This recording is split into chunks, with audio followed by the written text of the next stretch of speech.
اگر آپ ان صوفیاء کے گروہ سے، جن میں اکثریت بریلویوں کی ہے، دیوبند بھی کسی حد تک اس کے قائل ہیں، سوائے ان چند دیوبندی علماء کے کہ جو اہل حدیث مکتب کے زیر اثر آ گئے، تو وہ ان چیزوں کا انکار کر رہے ہیں۔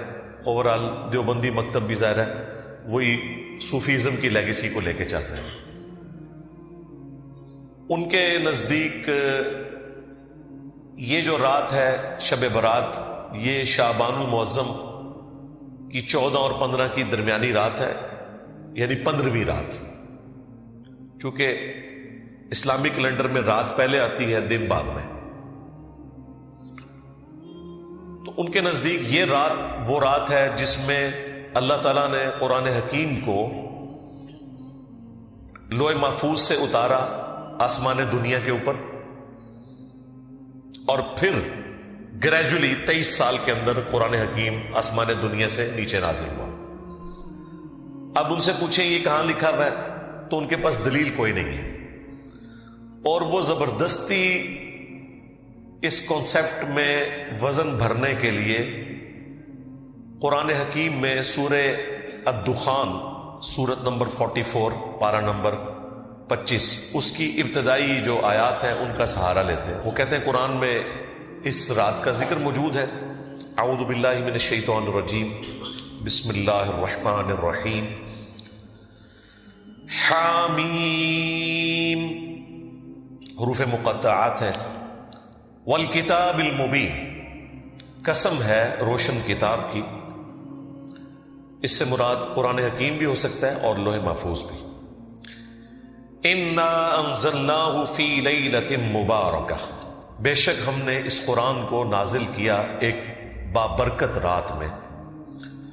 انا کنا منذرین، بے شک ہم ڈر سنانے والے، یعنی آخرت کا ڈر سنانے والے ہیں۔ اس کتاب کے ذریعے ہم نے آخرت کی جواب دہی کی آگاہی کروائی انسانیت کو اپنے محبوب صلی اللہ علیہ وآلہ وسلم کے ذریعے۔ فیہا یفرق کل امر حکیم، اور اس مبارک رات میں ہر اہم کام بانٹ دیا جاتا ہے، یعنی فرشتوں میں کام سونپ دیے جاتے ہیں اللہ تعالیٰ کی طرف سے، پورے سال کا ایک شیڈیول دے دیا جاتا ہے۔ امر من عندنا، اور یہ سارے کام ہماری طرف سے ان کے سپرد کیے جاتے ہیں۔ انا کنا مرسلین، اور بے شک ہم ہی فرشتے بھیجتے ہیں۔ رحمتا من ربک، یہ رحمت ہے تیرے رب کی۔ انہ هو السمیع العلیم، بے شک وہ سننے والا ہے، علم والا ہے۔ تو یہ جو 6 آیات ہیں، وہ کہتے ہیں ان 6 آیات کے اندر جو بابرکت رات رپورٹ ہوئی ہے وہ شب برات، یعنی شعبان کی 15ویں رات ہے۔ اور کہتے ہیں دیکھیں اس میں واضح ہے کہ اس رات میں ہر اہم کام فرشتوں کے سپرد اللہ تعالیٰ کر دیتا ہے۔ جو آپ نے سنا ہے کہ جی وہ پورے سال میں جن لوگوں نے مرنا ہوتا ہے ان کے نام بتا دیے جاتے ہیں، اسی طریقے سے کس کو کتنا رزق ملنا ہے وہ بتا دیا جاتا ہے، ہر طرح کے امپورٹنٹ کام سپرد کر دیے جاتے ہیں۔ حالانکہ قرآن اگر یہ کہہ رہا ہے نا کہ ہم نے اس قرآن کو ایک بابرکت رات میں نازل کیا، تو پھر سب سے پہلے تو قرآن سے ہی پوچھنا چاہیے کہ وہ بابرکت رات کس مہینے میں آتی ہے، وہ کون سی رات ہے، اور اگر قرآن میں نہ ملے تو پھر صحیح الاسناد احادیث میں۔ لیکن اللہ کا شکر ہے کہ صحیح الاسناد احادیث تک جانے کی نوبت ہی نہیں آتی۔ قرآن حکیم نے خود بتا دیا ہے کہ قرآن کب نازل ہوا۔ وہ سورۃ البقرہ میں مشہور آیت، شہر رمضان الذی انزل فیہ القرآن، رمضان کا مہینہ ہے وہ جس میں قرآن نازل ہوا۔ ہدی للناس، پوری انسانیت کے لیے یہ ہدایت ہے۔ کہتے ہیں صرف نیک لوگوں کو ہدایت ملتی ہے، نہیں، قرآن کہہ رہا ہے پوری انسانیت کے لیے۔ اور وہ جو سورۃ البقرہ کے سٹارٹ میں ہے ہدی للمتقین، اس سے بھی مراد ہے پوری انسانیت، اور پوری انسانیت میں وہ لوگ جو ڈر جائیں اس تصور سے کہ جس رب نے ہمیں ہماری مرضی کے بغیر پیدا کیا وہ قیامت والے دن ہمیں پوچھے گا. متقی سے مراد یہ نہیں ہے کہ کوئی صرف پرہیزگار لوگ مراد ہے، ڈر جانے والے لوگ. ہدی للناس، پوری انسانیت کے لیے ہے یہ ہدایت. وبینات من الہدی والفرقان، اور اس میں ہدایت کے روشن دلائل ہے، اور یہ الفرقان ہے یعنی حق اور باطل میں تمیز کرنے والی کتاب. اور یہ الفرقان کی صفت صحیح بخاری میں ہمارے محبوب امام کائنات سید الاولین والآخرین شفیع المذنبین رحمت للعالمین سیدنا و مولانا امام اعظم محمد رسول اللہ صلی اللہ علیہ وآلہ وسلم کے لیے بھی رپورٹ ہوئی. صحیح بخاری میں حدیث ہے، محمد فرق بین الناس، محمد لوگوں میں حق اور باطل میں فرق ہے. قرآن بھی الفرقان ہے، نبی الاسلام بھی الفرقان ہے. بہرحال اس آیت سے آپ کو یہ پتہ چل گیا کہ رمضان المبارک وہ مہینہ ہے جس میں قرآن نازل ہوا، لہٰذا اب اس کو سورہ الدخان کی ابتدائی 6 آیات کے ساتھ جوڑ لیں، جس میں اللہ تعالیٰ نے فرمایا تھا حامیم والکتاب المبین انا انزلناہ فی لیلۃ مبارکۃ انا کنا منذرین، ہم نے اسے بابرکت رات میں نازل کیا اور ہم ڈر سنانے والے ہیں. تو وہ بابرکت رات رمضان المبارک کے اندر ہے. یہ کسی مفتی کا فتویٰ نہیں ہے، کسی صحابی کا فتویٰ نہیں ہے، یہ اللہ تعالیٰ نے خود بتا دیا قرآن کے اندر. لہٰذا اب وہ کہانی تو ختم ہوگی کہ قرآن حکیم جو ہے وہ شعبان کے اندر نازل ہوا ہے. اب چونکہ انہیں پتا تھا کہ قرآن اس کے خلاف ہے، انہوں نے نئی کہانی ایک گھڑی، جو میں آپ کو سٹارٹ میں بتا چکا کہ نہیں جی قرآن 2 دفعہ نازل ہوا ہے. ایک دفعہ لوح محفوظ سے آسمان دنیا پہ، وہ ہوا تھا شب برات شعبان کی 15ویں رات، اور دوسری دفعہ جو نازل ہوا آسمان دنیا سے زمین پر وہ کہتے ہیں وہ رمضان میں ہوا. ہم کہتے ہیں لکھا کدھر ہوا ہے؟ کہتے ہیں بزرگوں نے بتایا. یہ تو اتنا بڑا ٹروتھ تھا، یہ قرآن میں آنا چاہیے تھا کہ شعبان کا مہینہ ہے وہ جس میں ہم نے قرآن کو نازل کیا لوح محفوظ سے آسمان دنیا پر، اور رمضان کا مہینہ ہے وہ جس میں ہم نے قرآن کو نازل کیا آسمان دنیا سے محمد رسول اللہ صلی اللہ علیہ وآلہ وسلم کے قلب اطہر کے اوپر. لیکن قرآن و سنت بالکل خالی ہیں اس سے. باقی جو شب برات کے حوالے سے ایک مشہور ترین حدیث پیش کی جاتی ہے وہ بھی میں ڈسکس کر لیتا ہوں. وہ جامع ترمذی میں ہے، سنن ابن ماجہ میں ہے، مشکات کے اندر بھی موجود ہے، اور یہ حدیث سب سے مشہور ترین حدیث ہے جس کو سارے لوگ کوٹ کر رہے ہوتے ہیں، خواہ وہ ڈاکٹر طاہر القادری صاحب ہوں، خواہ مولانا طارق جمیل صاحب ہوں، باپا جانی الیاس قادری صاحب ہوں، سب اس حدیث کو وہ کہتے ہیں کہ دیکھیں جامعہ ترمذی میں یہ حدیث آئی ہوئی ہے، سنن ابن ماجہ میں آئی ہوئی ہے کہ نبی الاسلام ایک رات بقیع غرقد قبرستان میں چلے گئے اور سیدہ عائشہ آپ کے پیچھے چلی گئی کہ آپ علیہ السلام اچانک اٹھ کے کہاں چلے گئے.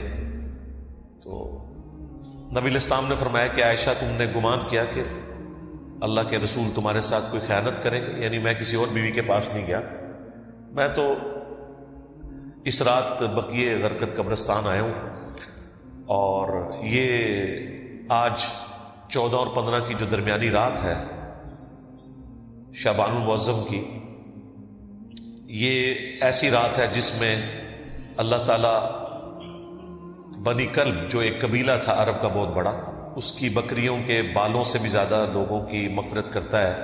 تو میں اہل بقیع کے لیے دعا کرنا ہے.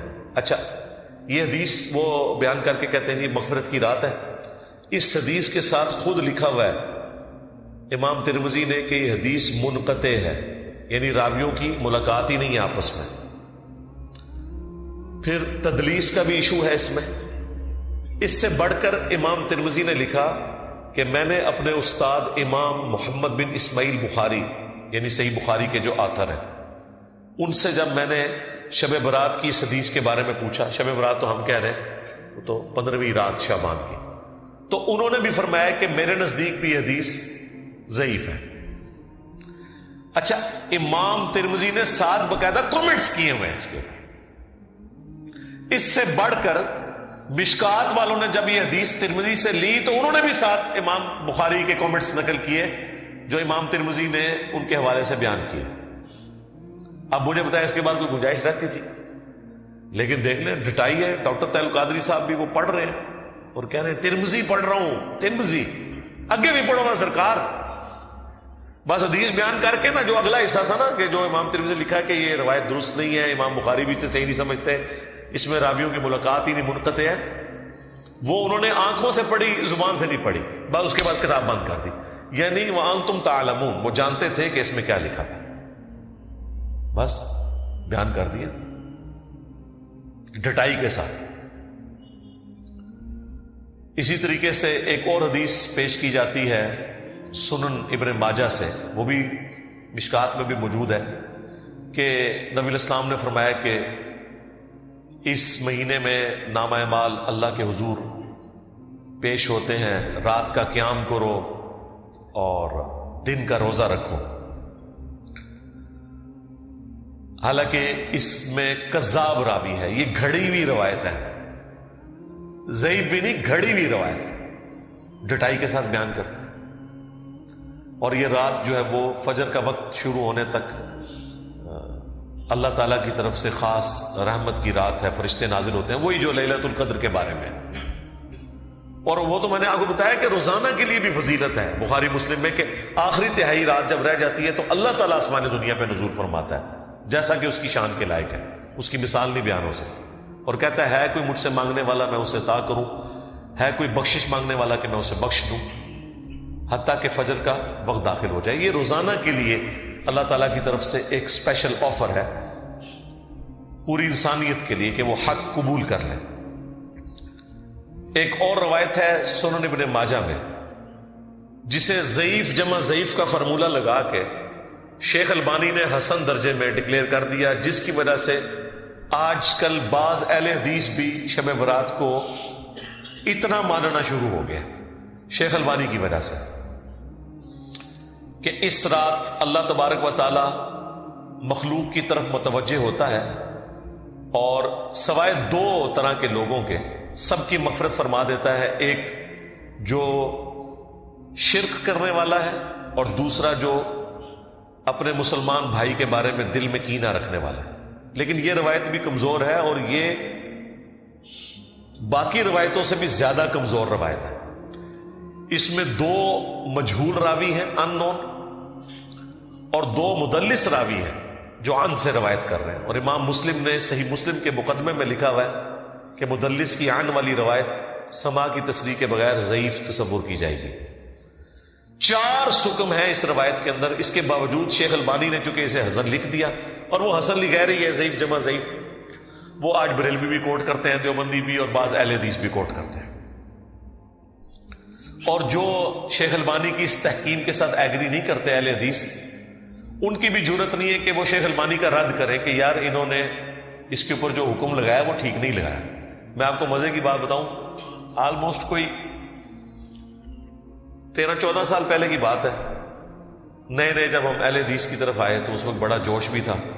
تو میں I-10 کی مسجد میں, دارالاسلام نام کی ایک مسجد ہے گرین بیلٹ کے اوپر I-10-2 میں, وہاں جمعہ میں نے پڑھا تو وہ شب برات کے حوالے سے گرج رہے تھے بریلویوں کے اوپر نا, وہاں کے جو عالم صاحب تھے. تو میں نے پرچی پہ نا انہیں کاغذ پہ لکھ کے بھیجا کہ آپ کے جو روحانی ابا جان ہے نا شیخ ناصر الدین البانی, جو محدث اعظم سعودیہ ہیں, 99 میں ڈیتھ ہوئی, ویسے البانیہ سے تھے, سعودیہ میں سیٹل ہوئے, آج بھی اکثر جو علماء عرب ہیں وہ ان کے اسٹوڈنٹ ہیں. تو انہوں نے تو اس روایت کو حسن ڈکلیئر کیا ہوا ہے, تو مہربانی کریں ان کا رد بھی ساتھ ہی کر دیں, کیونکہ یہ تختہ مشق بنے میں آپ لوگ ان کی وجہ سے. اچھا, انہوں نے پرچی بھی پڑھی اور ان کو پتا بھی تھا, وہ بڑے محقق عالم تھے جو وہاں جمعہ پڑھاتے ہیں. گول کر گئے جی پرچی. بعد میں نے ان کو ملا, اب وہ ڈرے ہوئے تھے, ان کو پتا تھا میں تو مطلب نیا اس طرف گیا ہوا تھا, تو آپ پتہ نئے نئے بندے میں جوش ہی کتنا ہوتا ہے. میں نے کہا یہ کیا آپ نے کیا؟ انہوں نے کہا جی کیوں آپ نے ہماری پبلک کو بھی ہمارے خلاف کرنا ہے؟ پہلے ہم دوسروں کے ساتھ پنگا لیے ہوئے ہیں, ادھر ہم اپنے کے خلاف بھی پنگا لے لیں گے تو ادھر تو وہ کہیں گے جی اپنے بزرگوں کو ہی رگڑ رہے ہیں. یہ وجہ ہے میرے بھائی لوگ حق قبول نہیں کرتے. کہتے نہیں قادیانی کیوں نہیں مانتے؟ بھائی جب تم چشتی دجال اور تھانوی دجال کا جھوٹا دفاع کرو گے یا ان کے دفاع کرنے والے علماء کا جھوٹا دفاع کرو گے تو بھائی تم قادیانیوں کو کیسے اسلام کی دعوت دے سکتے؟ ہمارے اس پلیٹ فارم کی برکت سے الحمدللہ درجنوں قادیانیوں نے اسلام قبول کیا ود فیملی. وہ مجھے بتاتے ہیں آ کے, لیکن میں نے آج تک کسی کو ساتھ بٹھا کے ویڈیو نہیں کبھی ریکارڈ کروائی. ان کے پاس کوئی ایک بندہ آ جائے نا تو سارے فرقوں میں اسے گھماتے ہیں اور چندہ اکٹھا کرتے ہیں, کیونکہ ان کا مقصد چندہ اکٹھا کرنا ہے. ختم نبوت کے اوپر جتنا چندہ ملتا ہے اور کسی کام پہ نہیں ملتا. اسی لیے دیکھیں دنیا کا جو فارغ ترین انسان ہے نا وہ بھی یہ کہتا ہے میں ختم نبوت پہ کام کر رہا ہوں. یہ حق خطیب کو دیکھ لینا, میں ختم نبوت, یہ ان کا طریقہ واردات ہے. اچھا اب اقرار اس کی غلط حرکتوں سے اسے روکنے گیا ہے تو وہ کہہ رہا ہے یہ مجھے ختم نبوت پہ کام کرنے سے روک رہے ہیں. دیکھ لو تو یہ ختم نبوت کے پیچھے چھپتے ہیں, حالانکہ ختم نبوت کے اوپر یہ ڈاکہ مار رہے ہیں. جس کاز کو یہ نقصان پہنچا رہے ہیں اس کے پیچھے چھپ رہے ہیں. تو یہ ان کا اسکیپ روٹ ہے. خیر وہ عالم صاحب نے پھر اگلے جمعے میں بھی اس کو بیان نہیں کیا. تو یہ روایت بھائی اس میں 4 حکم ہے. 2 مجہول راوی ہیں, 2 مدلس ہیں, عن سے روایت کر رہے ہیں. اور شیخ زبیر لزئی صاحب نے اس حدیث پہ حکم جب لگایا نا, مشکات میں بھی یہ حدیث آئی ہے, تو انہوں نے فٹ نوٹ پہ لکھا کہ یہ روایت تو اندھیروں میں ڈوبی ہوئی روایت ہے, دور دور تک اس میں تو روشنی کی کوئی کرن بھی باقی نہیں ہے. کیونکہ وہ بیسیکلی شیخ البانی پہ ٹونٹ کر رہے تھے کہ تم نے حسن کہاں سے بنا دیا, یہ تو ضعیف سے بھی کوئی آگے درجے کی چیز ہے, تم نے حسن کیسے بنا دیا. تو شیخ زبیر لزئی رحمہ اللہ ہمارے استاد, انہوں نے باقاعدہ اس کے اوپر تحقیم کی اور انہوں نے باقاعدہ ایک پورا مضمون لکھا تھا جو ان کے مقالات کی پہلی جلد میں چھپا ہوا ہے, جس میں جتنی بھی روایتیں اس حوالے سے ہیں نا وہ انہوں نے ڈسکس کر کے ایک ایک کے اوپر حکم لگایا اور بتایا کہ بھئی صحیح بات کتنی تھی اور یہ بعد میں یہ بات کس نے ایڈ کر دی ہوئی ہے. اسی طریقے سے ایک اور روایت مشکات کے اندر آئی ہے شعب الایمان امام بیہقی کی کتاب کے ریفرنس سے کہ اس رات میں اللہ تعالیٰ کے فرشتے نازل ہوتے ہیں. یہ رات فجر کا وقت داخل ہونے تک جو سلامتی والی رات ہے, اس میں نامہ اعمال اللہ کے حضور پیش ہوتے ہیں, دن کا روزہ رکھو, اور اس طرح کے مختلف الفاظ. وہ بھی بالکل مردود روایت ہے, اس کے اوپر بھی شیخ صاحب نے حکم لگایا مشکات کے اندر بھی. لیکن ایمانداری انہوں نے کی, اس کی فٹ نوٹ پہ لکھ دیا کہ یہ بات تو درست ہے کہ شعبان کے مہینے میں نامہ اعمال اللہ کے حضور پیش ہوتے ہیں, یہ بات درست ہے. سنن نسائی کی حدیث جو تھی وہ انہوں نے فٹ نوٹ پہ لکھ دی کہ ہم اس بات کو مانتے ہیں کہ شعبان کا مہینہ وہ مہینہ ہے جس میں نامہ اعمال اللہ کے حضور پیش ہوتے ہیں. وہ پوری حدیث یوں ہے کہ اسامہ ابن زید رضی اللہ تعالیٰ عنہ کہتے ہیں کہ نبی الاسلام سے ہم نے پوچھا کہ آپ شعبان کے مہینے میں اتنے روزے رکھتے ہیں کہ اتنے نفلی روزے آپ کسی اور مہینے میں نہیں رکھتے, تو اس کی وجہ کیا ہے؟ تو آپ صلی اللہ علیہ وآلہ وسلم نے فرمایا کہ اکثریت لوگوں کی رجب اور رمضان کے درمیان والے اس مہینے کی فضیلت سے غافل ہے. آپ نے 2 مہینوں کا ذکر اس لیے کیا کہ رجب تو اللہ کا مہینہ اس حوالے سے کہ وہ حرمت والا مہینہ, اور رمضان تو افضلیت والا مہینہ ہے, قرآن نازل ہوا. تو اتنے 2 افضل مہینوں کے درمیان جو یہ مہینہ ہے نا شعبان کا, یہ بھی بہت فضیلت والا ہے. پھر آپ علیہ السلام نے فرمایا کہ اس مہینے میں اللہ کے حضور نامہ اعمال پیش ہوتے ہیں, اور میری خواہش ہے کہ جب میرا نامہ اعمال اللہ کے حضور پیش ہو تو میں روزے کی حالت سے ہوں, اس لیے میں روزے رکھتا ہوں کثرت سے. اچھا یہ بڑا اچھا موقع تھا کہ نبی علیہ السلام پھر پورے شعبان میں روزے نہ رکھتے, ایک 15ویں شعبان کو رکھ کے کہتے کہ یہی وہ رات ہے.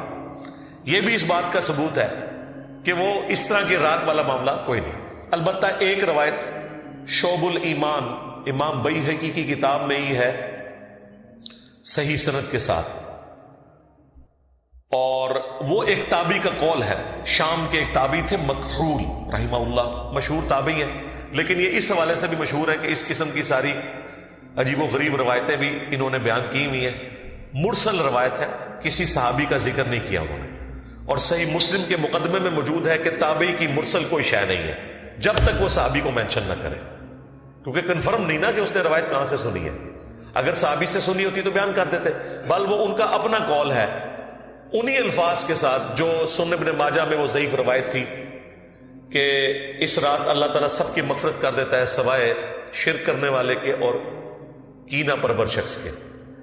تو یہ روایت سندن تو درست ہے لیکن صرف تابعی کا قول ہے، اس لیے یہ بھی کوئی اس حوالے سے حجت نہیں ہے.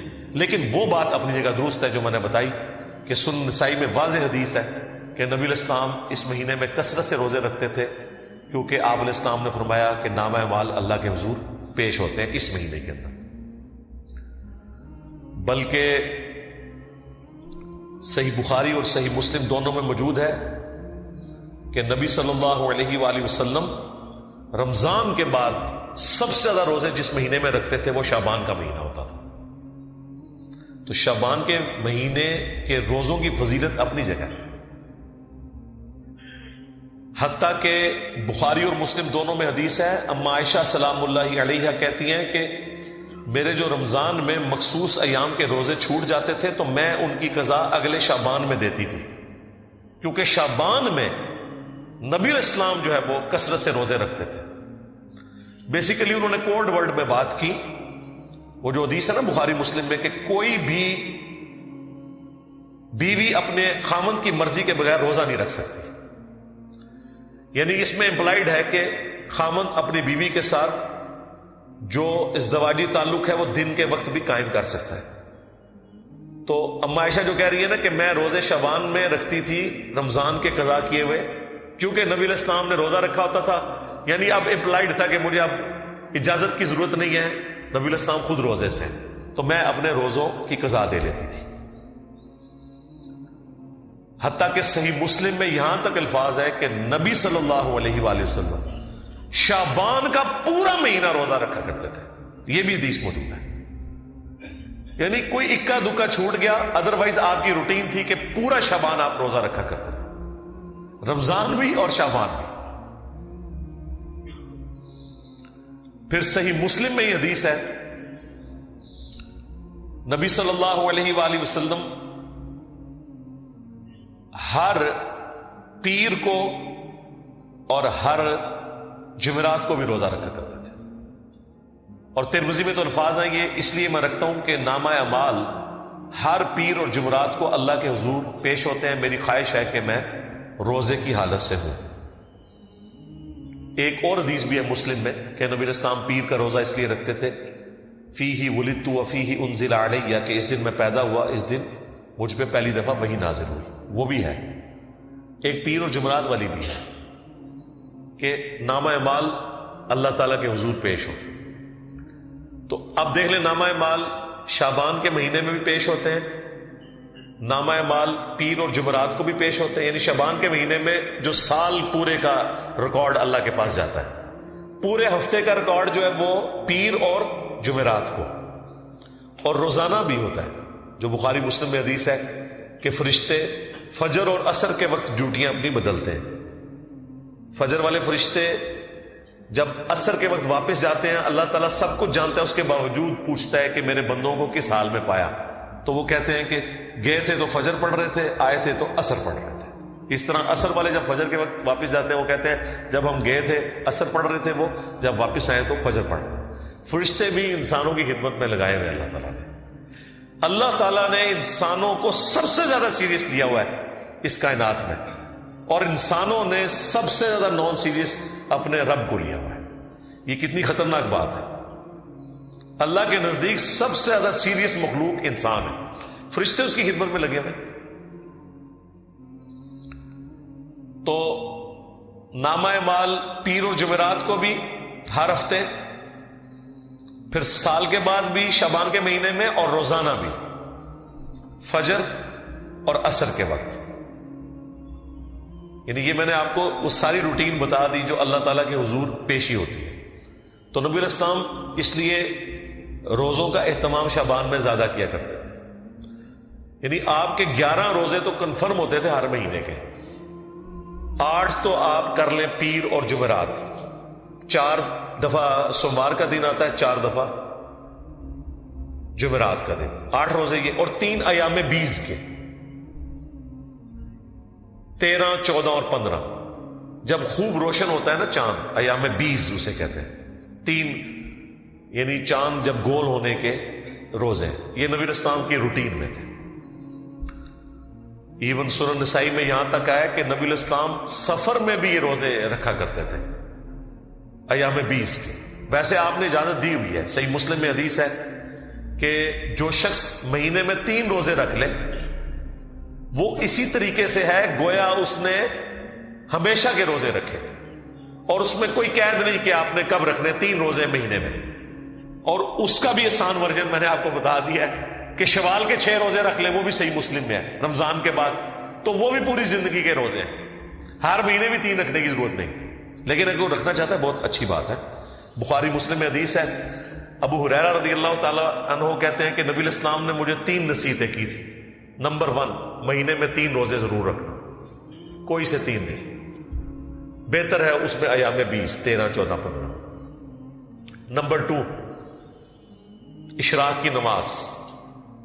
اشراق کہہ لیں, چاشت کہہ لیں, دوحہ کہہ لیں, یہ سارے ایک ہی نماز. اوابین بھی اسی کا ہے, صحیح مسلم میں اوابین کا لفظ بھی ہے اس نماز کے لیے جو سورج بلند ہونے کے بعد پڑھی جاتی ہے.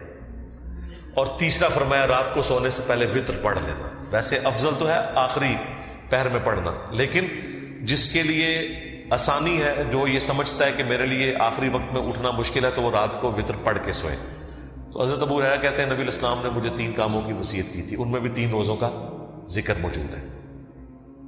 یہ حدیث بخاری مسلم دونوں میں. اچھا, اب 15 شعبان کا جو روزہ ہے نا, اس کے بارے میں بھی ایک حدیث ہے, وہ بخاری اور مسلم دونوں میں حدیث ہے. نبی الاسلام نے ایک صحابی سے پوچھا کیا تم نے سرر شعبان کا روزہ رکھ لیا؟ ان کا نہیں یا رسول اللہ. فرمایا پھر اب شوال کے مہینے میں 2 روزے رکھنا تم, اگر تم نے سرر شعبان کا روزہ نہیں رکھا. اب یہ سرر شعبان کا روزہ کون سا ہے؟ ظاہر نبی الاسلام کی حدیث بخاری مسلم میں, اب علماء سے پوچھیں یہ کون سا روزہ ہے جس کا ذکر ہو رہا ہے سرر شعبان. سرر عربی زبان میں کنارے کو بھی کہتے ہیں اور سینٹر کو بھی کہتے ہیں, ہالو چیز کو. اس سے مراد کنارے کے روزے بھی ہو سکتے ہیں, لیکن وہ تو بخاری مسلم میں حدیث ہے کہ نبی الاسلام نے فرمایا کوئی بھی شخص جب رمضان شروع ہونے میں 2 دن رہ جائیں تو وہ روزہ نہ رکھے. یعنی وہ رمضان کو پروٹوکول دے کہ رمضان سے پھر روزے سٹارٹ کرے, سوائے اس شخص کے کہ جو پورا مہینہ روزے رکھ رہا ہو, اس کے لیے آپ علیہ السلام نے اجازت دی. اسی طریقے سے جامع ترمذی میں حدیث ہے کہ نبی الاسلام نے فرمایا کہ جب نصف شعبان گزر جائے تو کوئی شخص روزہ نہ رکھے. تو اس سے یہ بھی پتہ چل گیا کہ وہ آخری سرا بھی نہیں ہو سکتا, آخری 15 دن بھی نہیں ہو سکتے. تو یہ سرر شعبان کیا ہے؟ تو صحیح مسلم میں ایک اور حدیث ہے, اتنی حدیث تو بخاری مسلم دونوں میں تھی کہ سرر شعبان کا روزہ رکھو. مسلم میں, امام مسلم میں ایک اور حدیث لے کے آئے, اس میں پتہ کیا الفاظ ہے کہ نبی علیہ السلام نے فرمایا اس مہینے کے سرہ کا روزہ رکھا ہے تم نے, ناف کا. سرہ کہتے ہیں ناف کو. اب ناف آلموسٹ جسم کے سینٹر میں ہوتی ہے, تو جو میں کہہ رہا تھا سرر کا ترجمہ کنارہ بھی بن سکتا ہے اور سینٹر بھی. مسلم شریف میں واضح الفاظ ہے سرہ, ناف, نیول انگلش میں ہم کہتے ہیں, اس کا روزہ. تو یہ جو ناف کا روزہ ہے یہ 15 شعبان کا روزہ ہی بنتا ہے. اور عموماً تو میں نے آپ کو کئی احادیث بتا دی ایام 20 کے روزوں سے متعلق کہ نبی الاسلام تو 13, 14, 15 خواہ وہ شعبان کی ہو, خواہ وہ شوال کی ہو یا اور کسی مہینے کی, یہ 3 روزے تو آپ نے رکھنے تھے اور وہ آپ کی روٹین تھی, خاص سفر ہو حضر ہو. 15 شعبان کا روزہ ویسے بھی عمومی سنت میں بھی آتا ہے, لیکن اسپیسیفکلی بخاری مسلم کی جو احادیث ہے اس پہ گواہ ہے کہ سرر شعبان یا سرہ کا روزہ 15 شعبان کا نبی علیہ السلام نے تلقین فرمایا کہ یہ رکھنا ہے، یہ 15 شعبان کا روزہ بنتا ہے۔ اس روزے کا شب برات کے روزے سے کوئی تعلق نہیں ہے، ان دو چیزوں کو مکس نہیں آپ نے کرنا۔ تو یہ چھوٹے چھوٹے اذکار ہیں، ان کو پڑھ کر آپ اتنی بڑے فضائل حاصل کر سکتے ہیں جو آپ زیادہ ایفرٹ پٹ کر کے بھی حاصل نہیں کر سکتے۔ تو 1.25 لاکھ دفعہ آیت کریمہ آپ کو پڑھنے کی ضرورت ہی نہیں بھائی۔ آیت کریمہ اگر آپ صبح و شام ایک دفعہ پڑھ لیتے ہیں، ہر دعا کے ساتھ ایک دفعہ پڑھ لیتے ہیں، اور واقعتاً اس کا فہم اپنے ذہن میں رکھتے ہوئے گاڈ اورینٹڈ ہو کر، اور سید الاستغفار ہے یہ، اس سے بہتر کوئی استغفار کا سیگا نہیں ہو سکتا۔ قرآن میں رپورٹ ہوا، اور نبی اسلام جامع ترمذی میں حدیث ہے، کہہ رہے ہیں کہ جو بھی یونس کی دعا کے ذریعے اللہ کی طرف متوجہ ہو، اللہ تعالیٰ اسے کبھی محروم ہی نہیں لوٹائے گا۔ اب یہ مختصر سا وظیفہ جو لوگ پوری زندگی سے پڑھتے رہتے ہیں نا، اسے یہ نہیں پتا کہ اس کا مطلب کیا ہے۔ لا الہ الا انت سبحانک انی کنت من الظالمین۔ اور ان کے بھائی نے مجھے خود کہا کہ وہ یہ دعا کرتے ہوئے ساتھ پنجابی میں اپنی نیٹو لینگویج میں اس کو بیان بھی کر رہے تھے کہ اے اللہ تو تو پاک ہے، تو تو غلطی نہیں کرے گا، میں انسان ہوں، میں مانتا ہوں میں غلطی کر سکتا ہوں، مجھے معاف کر دے۔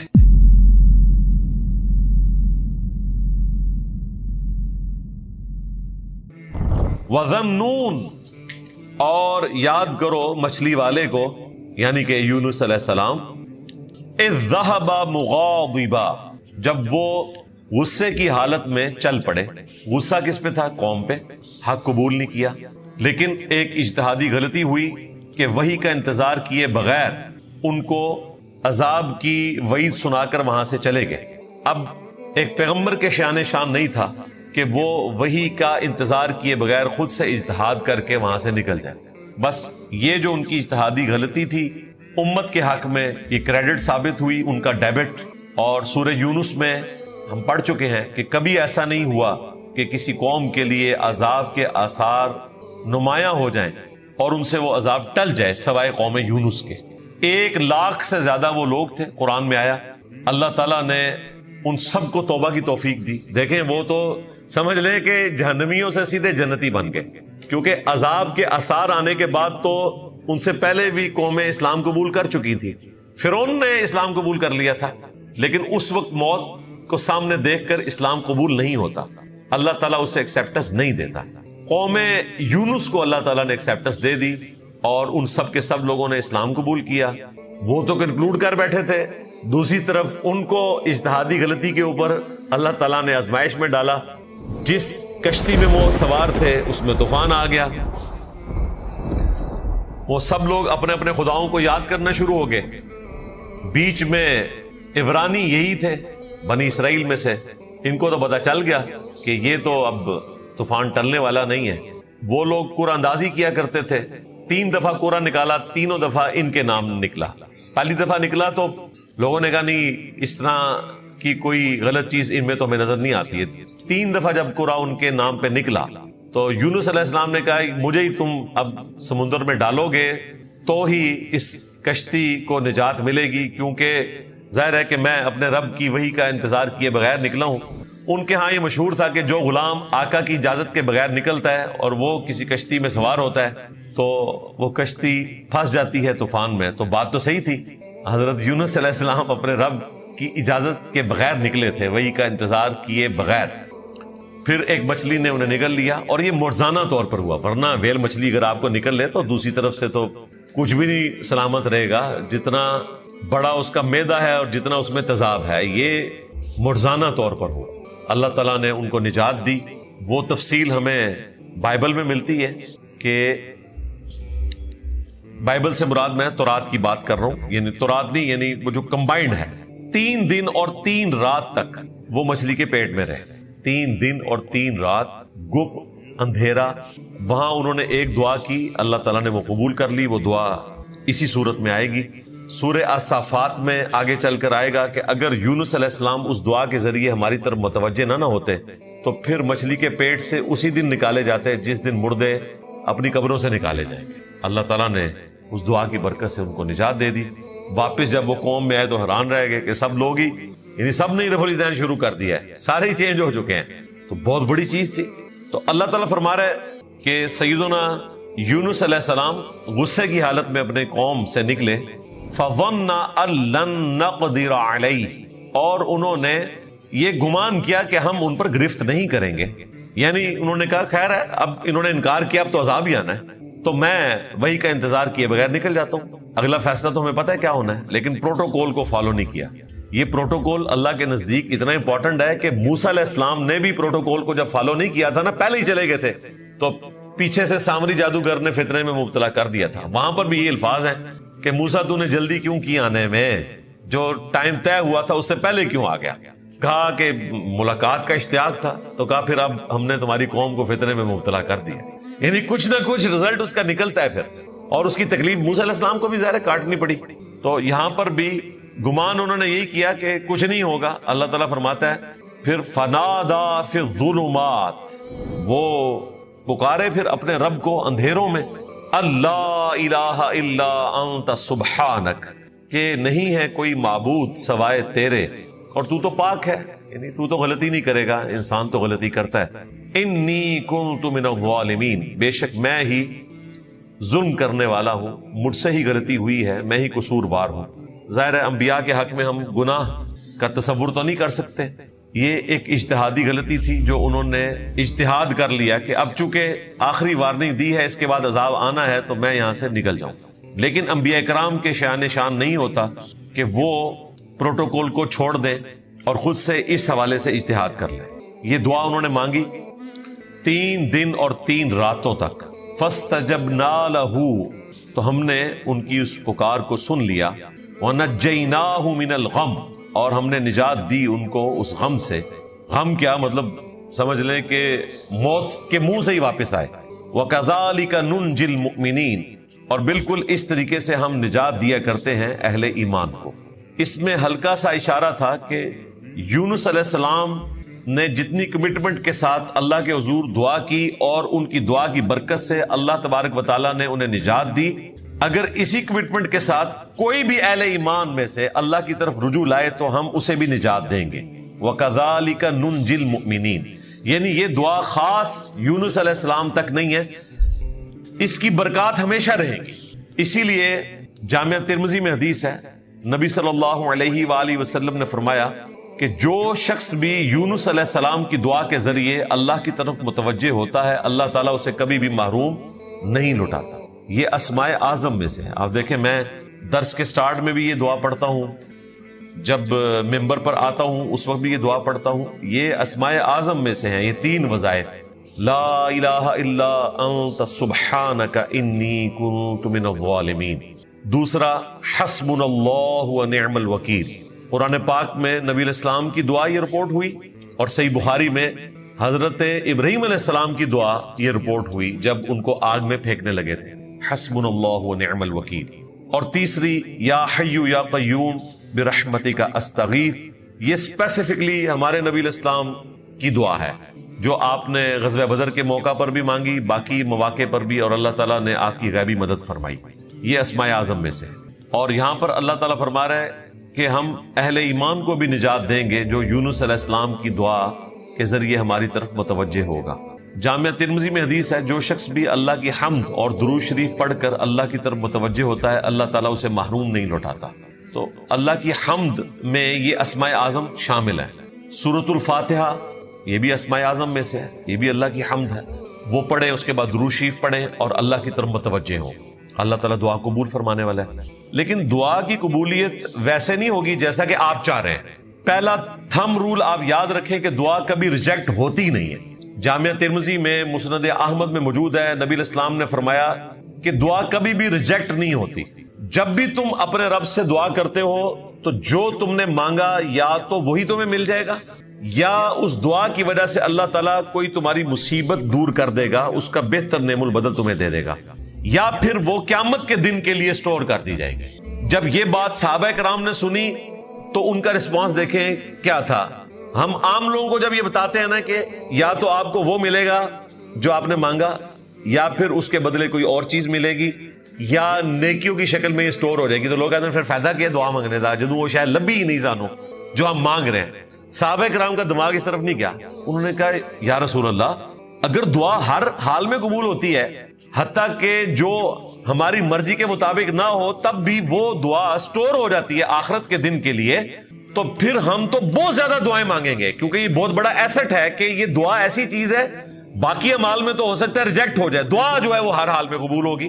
درود شریف بھی دعا کی ایک شکل ہے، اس لیے درود شریف بھی ہر حال میں قبول ہوتا ہے، تو ہم تو بہت زیادہ دعائیں مانگا کریں گے، کیا پھر بھی قبول ہوں گی؟ یعنی وہ یہ پوچھنا چاہ رہے تھے۔ تو نبی علیہ السلام نے فرمایا اللہ تعالیٰ بھی بہت زیادہ قبول فرمانے والا ہے، یعنی اللہ تعالیٰ یہ نہیں کہے گا کہ آج تو اس نے 1.5 گھنٹہ دعائیں مانگ لی تو 1.5 گھنٹے کی نیکیاں میں اس کو دوں یا بیچ میں 5 منٹ کی نیکیاں لکھوں، نہیں، ساری نیکیاں سٹور ہو جائیں گی۔ صحابہ کرام تو یہ رزلٹ نکالتے تھے۔ جامعہ ترمذی میں حدیث ہے، جس شخص کی یہ خواہش ہو کہ اللہ تعالیٰ مصیبت اور پریشانی میں اس کی دعا سنے، قبول فرمائے، تو اسے چاہیے جب وہ آسودہ حال ہو تو بھی اپنے رب کو یاد کیا کرے۔ یہ ویسے بڑے نکتے والی بات ہے، مصیبت اور پریشانی میں تو بڑے بڑے باغی لوگ جو ہیں ان کی گردن بھی جھک جاتی ہے، اور بعض اوقات تو وہ اس طرح کمٹمنٹ شو کرتے ہیں کہ جو بیچارے روزانہ 5 وقت نماز پڑھنے والے ہیں وہ ان کے سامنے شرمندہ ہو رہے ہوتے ہیں کہ پتہ نہیں ہم نے تو زندگی اپنی خراب ہی کر دی ہے۔ ان کی کنسنٹریشن کا جو لیول ہے وہ تو کمال ہے، اور یہ آپ کو منظر اکثر دیکھنے کو ملتے ہیں، ہمیں تو کافی دفعہ آبزرو ہوئے ہیں، بلکہ میں تو تھوڑی ہمت کر کے ایسے لوگوں سے دعا بھی کروا لیتا ہوں کہ یار یہ تو کوئی زیادہ کمٹمنٹ نظر آ رہی ہے، اور عین ممکن ہے کہ ان کی کوئی کمٹمنٹ کا لیول اس ہائٹ پہ ہو کہ جو عام بندوں سے بڑھ کر ہے۔ بسا اوقات کسی شخص پہ ایسی مصیبت آتی ہے کہ وہ واقعی اپنے رب کی طرف اس لیول کے ساتھ متوجہ ہوتا ہے کہ اللہ تعالیٰ اس کی سن لیتا ہے، اور میں نے ایسے لوگوں کی دعائیں قبول ہوتے بھی دیکھی ہیں جو بیچارے پوری زندگی نمازیں پڑھتے رہتے ہیں، ان کی دعا قبول ہو نہ ہو، ایسے لوگوں کی قبول ہوتی ہے، اور جیسے ہی قبول ہوتی ہے نا دوبارہ وہ مسجد میں بھی نظر نہیں آتی۔ اچھا، عام لوگ سمجھتے ہیں کہ یار یہ تو اللہ تعالیٰ کے بہت قریب ہیں، اللہ تعالیٰ نے ان کو دے کر آزمایا اور وہ ناکام ہو گئے، اس کے بعد تو انہیں شکرانے کے طور پر اہل ایمان والی زندگی گزارنی چاہیے تھی، لیکن نعمت ملنے کے بعد وہ باغی ہو گئے۔ یہی وہ لوگ ہیں جن کے بارے میں آتا ہے نا قرآن میں کہ جب یہ سمندری بھور میں پھنس جاتے ہیں تو خالص اللہ کو پکارتے ہیں، اس وقت ان سے جھوٹے معبود جاتے رہتے ہیں، جب ہم انہیں نجات دے دیتے ہیں پھر یہ شرک کرنا شروع کر دیتے ہیں۔ یہاں پر بھی یہی ہوتا ہے، اللہ سے مانگتے ہیں اور جب ملتا ہے تو کبھی کسی بزرگ کی طرف منسوخ کر دیتے ہیں، کبھی کسی درگاہ کی طرف منسوخ کر دیتے ہیں، اللہ کی طرف اسے منسوخ کرتے ہوئے انہیں شرم آتی ہے۔ تو دعا ہر حال میں قبول ہونی ہے، اور وہ لوگ جو عام حالت میں دعائیں مانگتے ہیں اللہ تعالیٰ مصیبت اور پریشانی میں بھی ان کی دعاؤں کو سنتا ہے۔ دعائیں چند ایک ہیں، ہم نے اذکار کارڈ کے اوپر وہ دعائیں لکھ دی ہیں۔ گرین کارڈ فرض نماز کے بعد کے سنت اذکار ہیں آلموسٹ کوئی 17-18 کے قریب، اور بلو کارڈ صبح و شام کے سنت اذکار ہیں، وہ بھی تقریباً کوئی 20-22 کے قریب ہیں۔ اگر کوئی وہ بھی نہیں کر سکتا تو ایٹ لیسٹ 5 سنت اذکار جو ہم نے اورنج کارڈ صبح و شام کے اذکار لکھ دیے کہ چلو یار یہ تو آپ کم از کم کمٹمنٹ کے ساتھ کریں۔ ایک دفعہ آیت الکرسی کا وظیفہ صبح و شام، 10 دفعہ لا الہ الا اللہ وحدہ لا شریک لہ لہ الملک ولہ الحمد وہو علی کل شیء قدیر۔ تیسرا وظیفہ بسم اللہ الذی لا یضر مع اسمہ شیء فی الارض ولا فی السماء وہو السمیع العلیم، صبح و شام 3 دفعہ۔ چوتھا وظیفہ اعوذ بکلمات اللہ التامات من شر ما خلق، صبح و شام 3 دفعہ۔ اور 5واں وظیفہ آخری 3 قل، سورۃ الاخلاص، سورۃ الفلق اور سورۃ الناس، 3 دفعہ صبح و شام۔ یہ سمجھ لیں کہ سارے وظائف کا نچوڑ ہے۔ اگر آپ کوئی اور وظیفہ نہ بھی کریں، صبح و شام بس یہ 5 وظائف کر لیں، سارے وظائف اس کے اندر شامل ہیں، کیونکہ ان وظائف کہ وہ فضائل رپورٹ ہوئے ہیں جو باقی ساری دعاؤں کے الگ الگ رپورٹ ہوئے ہیں، ان سب کو جمع کرے تو اس کے اندر لائی کرتا ہے۔ ایک حدیث کا ریفرنس اس میں مینشن کر کے ہم نے وہ اورنج کارڈ بھی لکھ دیا، اس کا PDF بھی بنا دیا، ہارڈ کاپی بھی اویلیبل ہوتی ہے۔ تو یہ مختصر اذکار دعائیں یہ آپ روزانہ کریں تو آپ گویا کہ روزانہ اپنے رب سے دعا مانگ رہے ہیں، اور یہ آپ کی روٹین میں دعا شامل ہو۔ باقی فرض کے بعد جو مختصر 2-3 دعائیں ہیں، اللہ اکبر اور 3 دفعہ استغفر اللہ، اور اللہم انت السلام ومنک السلام تبارک یا ذا الجلال والاکرام، اور اس کے بعد 1 دفعہ آیت الکرسی، اور ایک دفعہ آخری 3 قل اور تسبیحات فاطمہ، وہ ہر فرض نماز کے بعد آپ کرتے رہیں، اور صبح و شام کے لیے یہ دعائیں کر لیں تو اس میں تمام دعائیں شامل ہیں۔ لیکن پروٹوکول وہی ہے جو جامعہ ترمذی میں 2 احادیث ہیں کہ جو شخص اللہ کی حمد جیسا کہ اس کی شان کے لائق ہے. وہ حمد کرنے کے بعد اور درود شریف پڑھنے کے بعد اللہ کی طرف متوجہ ہوتا ہے تو اللہ تعالیٰ دعا کو سن لیتا ہے. اور نماز میں اللہ نے یہی ترتیب رکھی ہے، التحیات للہ والصلوات والطیبات. پہلے اللہ کی حمد کرتے ہیں، اس کے بعد نبی علیہ السلام پر سلام، پھر درود شریف، اور اینڈ پہ جا کے آپ دعائیں مانگتے ہیں. یہ ترتیب ہے. اور جامع ترمذی کے الفاظ ہیں، نبی علیہ السلام نے فرمایا سل تعطا، سل تعطا، مانگ تجھے دیا جائے گا، مانگ تجھے دیا جائے گا. جو اللہ کی حمد اور درود شریف کے ذریعے متوجہ ہوتا ہے. وہ حمد سورۃ الفاتحہ کی شکل میں بھی ہو سکتی ہے، تشہد کی شکل میں بھی ہو سکتی ہے، لا الہ الا انت سبحانک انی کنت من الظالمین کی شکل میں بھی ہو سکتی ہے، حسبنا اللہ ونعم الوکیل، یا حی یا قیوم برحمتک استغیث. اور اسماء اعظم بھی ہیں، اللہم انی اسألک بانک انت اللہ لا الہ الا انت الاحد الصمد الذی لم یلد ولم یولد ولم یکن لہ کفوا احد. یہ ابو داؤد میں حدیث ہے، نبی علیہ السلام نے ایک بندے کو یہ پڑھتے ہوئے سن لیا تو نبی علیہ السلام نے کہا کہ اس شخص نے ان اسماء اعظم کے ذریعے اللہ کو پکارا ہے کہ اللہ تعالیٰ معروم نہیں لوٹاتا. اور ایک دوسری حدیث ابو داؤد ترمذی میں آتی ہے کہ یہ دو آیات ایسی ہیں جن میں اللہ تعالیٰ کے اسماء اعظم موجود ہیں، جن کے ذریعے دعا قبول ہوتی ہے. وَإِلَٰهُكُمْ إِلَٰهٌ وَاحِدٌ لَا إِلَٰهَ إِلَّا هُوَ الرَّحْمَٰنُ الرَّحِيمُ سورۃ البقرہ. اور سورہ آل عمران، الف لام میم اللہ لا الہ الا هو الحی القیوم. آپ دیکھتے ہیں میں جب بھی پبلک سیشن کے اینڈ پہ دعا کرواتا ہوں تو میں یہ دونوں اسماء اعظم پڑھتا ہوں، قرآن کی 2 آیات والے اسماء اعظم اور جو حدیث میں رپورٹ ہوئے، اس کے بعد درود شریف اور آپ دعا مانگے. تو یہ ایک پروٹوکول ہے اور دعا قبول ہونی ہے، لیکن سلیقے کے ساتھ. جو پروٹوکول بتایا گیا اللہ کی حمد اور درود شریف، اس میں آیت کریمہ کا یہ وظیفہ بھی ہے، لا الہ الا انت سبحانک انی کنت من الظالمین. باقی یہ جو ہمارے محلوں میں عورتیں 1.25 لاکھ دفعہ آیت کریمہ کا وظیفہ کرواتی ہیں اور پھر وہ پروٹوکول بھی ایسا بتاتے ہیں، کہتے ہیں کہ جی یہ آیت کریمہ بڑا گرم ہوتا ہے، آپ نے اس کا پروٹوکول رکھنا ہے، خوشبو وہاں پہ سلگھانی ہے، ہر شخص باوضو ہو کر اس کو پڑھے، اور گٹھلیاں رکھی بھی ہوتی ہیں.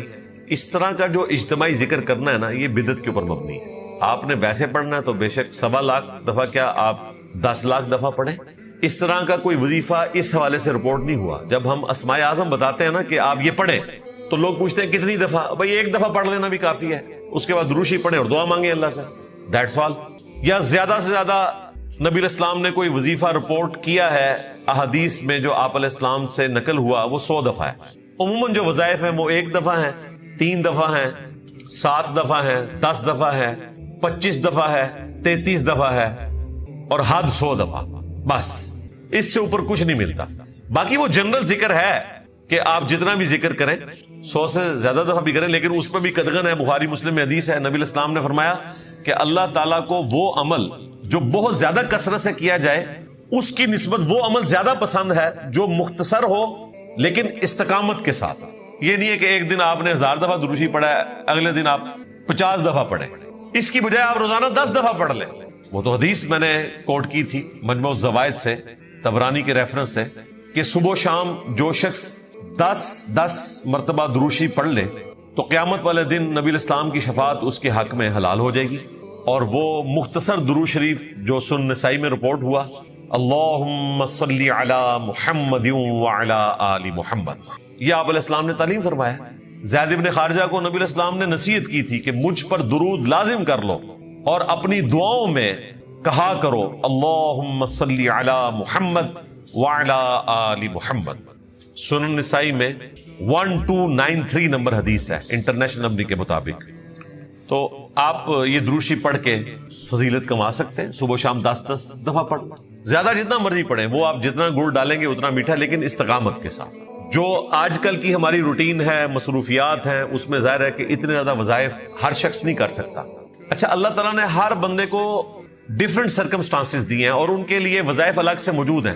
بعض لوگ اتنے فارغ ہوتے ہیں، ان کے پاس کوئی اور مصروفیت نہیں ہے، تو وہ تہجد سے لے کر اشراق تک مسجد میں بیٹھ سکتے ہیں، تو وہ بیٹھیں. ہر شخص کے لیے یہ پاسبل نہیں ہوگا. کئی لوگ ہیں جو صبح سویرے مزدوری پہ نکلتے ہیں، اگر وہ اس قسم کی ایکٹیویٹی پرفارم کرنا شروع کر دیں تو مزدوری تو وہ کر بیٹھے. اسی طریقے سے بعض لوگوں کے لیے قیام اللیل کرنا آسان ہوتا ہے, بعض کے لیے عشاء کی نماز بڑی مشکل سے وہ پوری کرتے ہیں, تو ان کے لیے اس کے ایکویلنٹ وظائف موجود ہیں. صحیح مسلم میں حدیث ہے, نبی علیہ السلام فجر کی نماز کے وقت گھر سے نکلے, مسجد میں گئے, اور مسجد سے آپ نکلتے تھے جب سورج بلند ہوتا تھا, اور مسلم شریف کے الفاظ ہے خوب بلند, یعنی آپ فجر کے بعد 2-2.5 گھنٹے مسجد میں بیٹھے رہتے تھے, کیونکہ فجر تو آپ پڑھتے تھے اندھیرے میں. اور اس دوران صحیح مسلم میں آتا ہے کہ صحابہ کرام آپ کو واقعات سنایا کرتے تھے زمانہ جاہلیت کے, اور اپنی وہ غلطیاں گنوایا کرتے تھے کہ ہم تو اس طریقے سے